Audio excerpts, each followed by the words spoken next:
Since today is the last weekday before Valentine's Day, we're giving you some relationship advice that, of course, we can all benefit from, whether we're in one or looking for one. Today, we're talking with licensed mental health counselor Dr. Leslie Zebel about the things you need in order to have a healthy relationship. Welcome to the show. Thank you, and thanks for having me here. Now, a lot of people have relationships on the brain since it's almost Valentine's Day. What are we looking for when it comes to a healthy relationship? What should we strive for? Well, the first thing I would think about is, what is your attitude about relationships?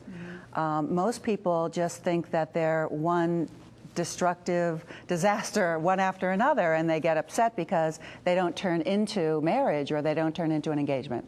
However, I think if you look at relationships like it's a learning experience and use that, to learn and grow and have fun. If you had someone come to you with the same, they're just saying, every relationship I have ends the same way, what would your advice to that person be? Is it about that person, or is it about the men they're choosing? What's the real issue?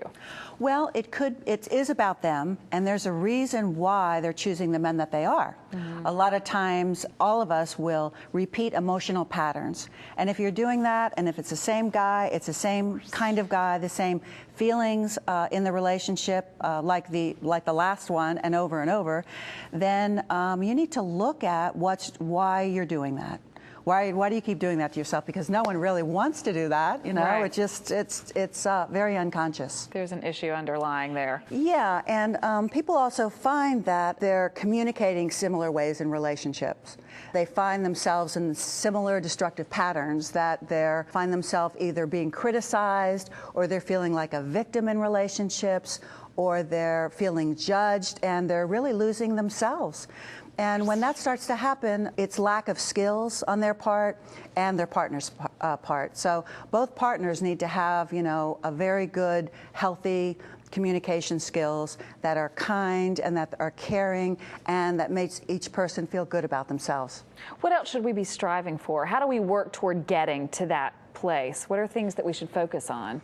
I think you need to focus on getting yourself as healthy as possible.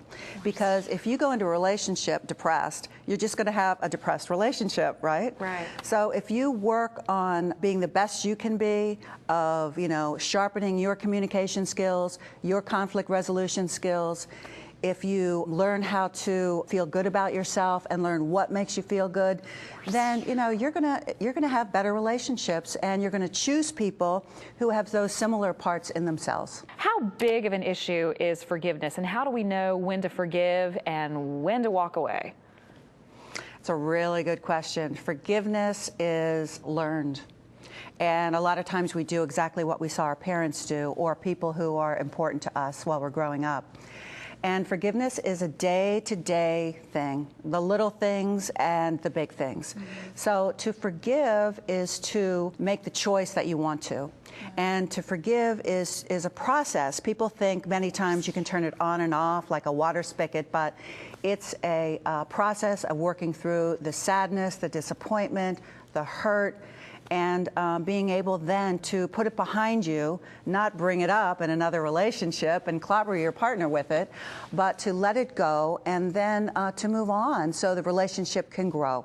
You know what, this was great advice for this almost Valentine's Day. Thank you so much for joining us. You're very welcome. Thank you. We appreciate you being here. Now, if you want more information on how to have a healthy relationship with your significant other and get more information on the subject in general, just go to drlesliezebel.com. And coming up next, we're taking the Balancing Act viewers to some lesser-known places to showcase those undiscovered destination gems worth visiting. Don't go away.